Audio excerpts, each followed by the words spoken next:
Hello, my name's Daryl McMaster, CEO of Sustainable Homes. For those of you who visited our homes or seen our DVDs in the past, welcome back. For those of you who are new, maybe a little explanation is in order. Recently, Sustainable Homes was acknowledged by the National Association of Home Builders Research Center as having the largest number of the highest scoring Emerald homes of any builder in the nation. And behind us is our most advanced and highest scoring home to date. A lot of people call this home the greenest house in America. We call it a point source home, because not only does this home generate 100% of all of its utilities and the fuel for the owner's transportation from the home, but the best part for us as builders is a 48-month return on investment.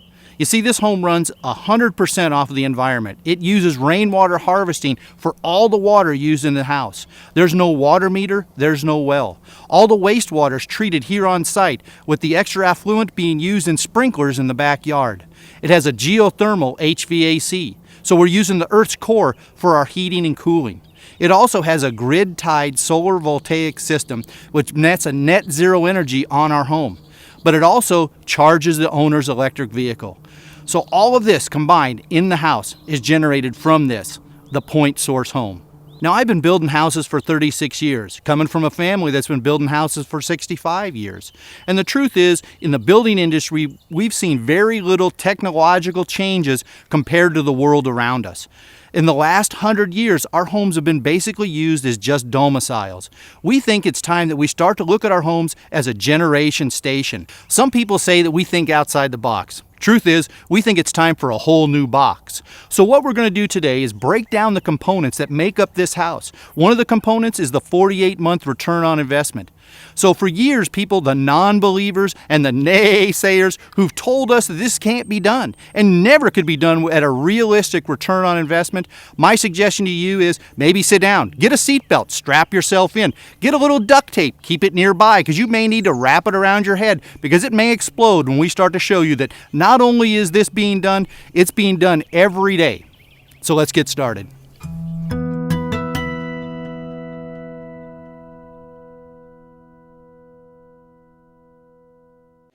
Of all the things that make up a sustainable home, the most important component is design. It's at the design phase that we're looking for site orientation, passive solar, cross ventilation. We're looking at the porches. We're looking at overhangs. It's at that point that we can be able to control how we're going to energize the house. Also, we're concerned with waste management. Yeah, waste management at the design stage. We're concerned with the impact that our homes are going to have on the environment.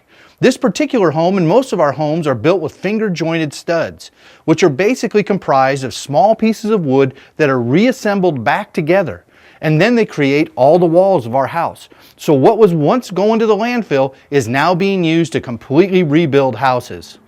Once we've obtained a tight building envelope, our attention turns to inside air quality. The EPA says inside air quality is 3 to 5 times worse than what it is on the outside. Now, how we address that issue is with our energy recovery ventilator. The energy recovery ventilator allows us to control molds and allergens inside the home. And we can change the air in the home 2 to 3 times a day if need be.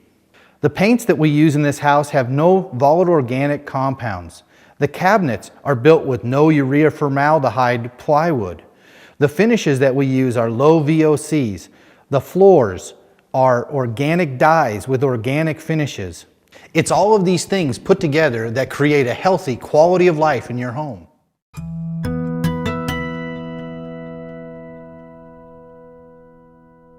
Of all the components that make up a point source house, rainwater harvesting seems to get the most attention, not just locally but nationally. You see, a lot of people view this as some kind of new green movement, rainwater harvesting. The truth is that it's used throughout the world, and its origin can be traced back to the Old Testament of the Bible. People ask, what happens if it doesn't rain? The truth is down here in Texas, we've just been through the drought of record, which dates back over 150 years. Not one of our homes even got below 50% storage capacity of our cisterns. So we know that a properly designed, professionally installed rainwater harvesting system will give us all the water that we need. So let's go ahead and let me walk you through how this system works. Now what happens here is we catch all the water from the roof. The water is then transferred through the gutters and then headed out to our cistern. But before we allow it to go into the cistern, it has to go through the first flush, whereby we take the first 100 gallons of water and basically discharge that water. We've been able to clean the leaves, clean off any kind of material that might have been in the roof. Now inside the tank we have 2 sets of filters before the water ever touches the main body of the cistern. This is all done by gravity. The water flows back to the house through a 50 micron filter, a 5 micron charcoal filter, and an ultraviolet light. The ultraviolet light displaces any and all bacteria. From the ultraviolet light, the water then goes into the house, giving our owners superior water, soft water. Now that we've captured this water, our concern turns to efficiency. With efficiency comes where are we using the majority of our water. Not just inside, but outside. 65 to 70% of all water used throughout the United States, especially in the South and Southwest, is directed to landscaping. Now, with that water, we're concerned with how it's being used. Well, we're transitioning now throughout the South to drought-tolerant, drought-resistant plants. One of the most efficient ways to water our native plants is through drip irrigation, where the water goes directly to the root ball. Now our focus turns to inside water efficiency, where we're using dual flush toilets, low flow shower heads, low flow faucets, all WaterSense products. We're also using Energy Star dishwashers and washing machines to reduce the water inside. Our average customer uses 35 to 50 gallons of water a day, half of what the national average is. Water efficiency is a real key when it comes to running a fully sustainable home.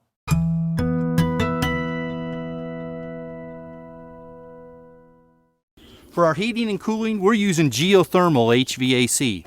You see, geothermal is the most energy efficient way that we can heat and cool our house. Plus, it also generates enough hot water for 7 to 9 months out of the year that we're getting free hot water. So let's let the experts at Water Furnace better explain this whole system. If you're a typical homeowner, almost 2/3 of your total energy bill is for heating, cooling, and hot water. The rest is for lighting, appliances, and other usage. That means the biggest opportunity to save money on your energy bill is to increase the efficiency of your heating, cooling, and hot water system. A geothermal heat pump taps into the renewable solar energy stored in the ground to provide savings of up to 70% on utility bills. Although it operates similarly to a standard heat pump, a geothermal heat pump exchanges heat with the earth instead of the outdoor air. Outdoor air temperatures can vary greatly from day to night or from winter to summer, while the temperature just a few feet below the Earth's surface stays an average 55 degrees to 70 degrees Fahrenheit year-round. To see why that's so important, let's look at traditional conditioning systems. In order to cool your home, an ordinary system collects indoor heat and expels it outside. Unfortunately, summer temperatures can easily hit 90 or 100 degrees, which means outdoor air already is filled with heat and is less willing to accept more. The exchange process becomes harder and harder. The result is that an ordinary heat pump or air conditioner becomes least efficient at exactly the time you need it to be the most efficient. A geothermal unit never sees hot summer air.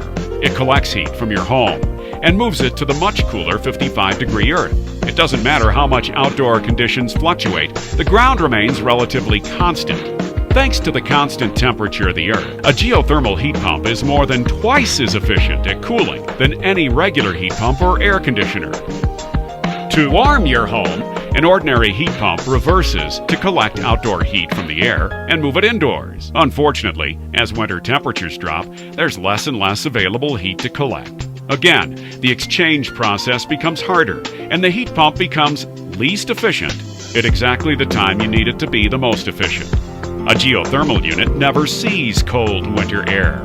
It draws from a reservoir of much warmer 55-degree temperatures, concentrates it, and moves it to your home. And, unlike a traditional furnace which returns less than 96 cents of heat for each dollar spent burning expensive, polluting fossil fuel, a geothermal heat pump returns up to $5 of heat for each dollar spent on electricity. That's because, unlike a furnace, a geothermal heat pump doesn't create heat through combustion. It simply collects and moves it. As you can see, there are many reasons to switch to a water furnace geothermal heat pump.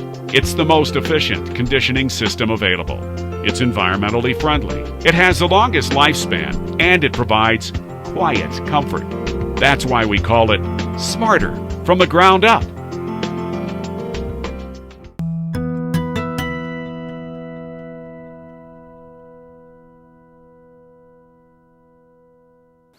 Of all the components that make up our home, energy efficiency is the most prevalent. Now, for years we've known that we could build net zero energy houses if you had a customer who was willing to spend enough money. The problem was his grandchildren would be the first to see the return on investment. What we do with our houses is we make them 60 to 70% more efficient than standard built houses. We do this through a number of processes, but mainly we do it through a tight building envelope. It's with that tight building envelope made up of spray foam insulation that allows us to reduce the electrical demand in this house on our air conditioning system. The air conditioning system on this house is a zoned system where we can shut down certain parts of the house at certain times of the day. It's comfort level of our customer that we're concerned with. This house uses fluorescent lights and LED light bulbs 100% in all of the fixtures. Speaking of fixtures, all the light fixtures in this house are Energy Star. Our appliances are Energy Star appliances, using the least amount of electricity possible, which is key to energy reduction. We also have motion control light switches in every bedroom, so when someone leaves that bedroom, the lights will automatically shut off. We also have this same feature in our laundry and all of our bathrooms. It isn't until we've done everything we can to reduce the electrical demand that our photovoltaic system makes financial sense and common sense. Behind me we have our inverter. The inverter is part of our photovoltaic solar array.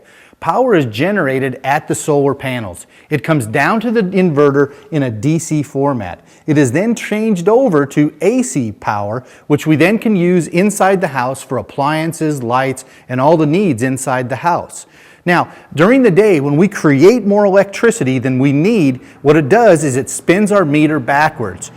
At night, we then can get our power back that we generated during the day in excess. Behind me is the solar array that powers this net zero energy home. But it's the industry-leading disruptive technology that we've been able to develop at Sustainable Homes that greatly reduces the electrical demand of our homes. In the case of this house, which is 3,100 square feet, we only have a 5 kW system to get to net zero energy. It wasn't until the owner decided that he wanted to fuel his electric car at his home that we added an additional 3.9 kilowatts just for the car.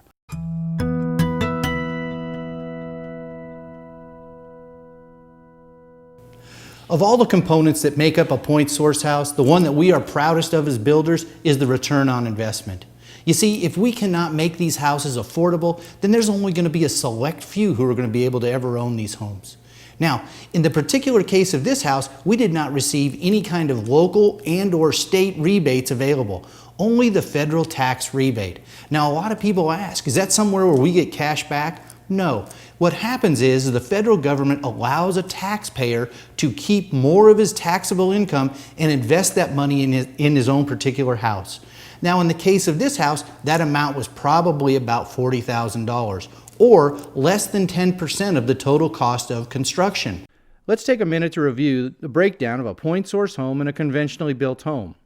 The upper chart shows a total cost increase after federal tax rebates is a little over $30,000, or in the case of this home, less than 10% of the total cost of construction. We then figured in the cost to add the amount to the mortgage, a monthly increase of about $140 a month.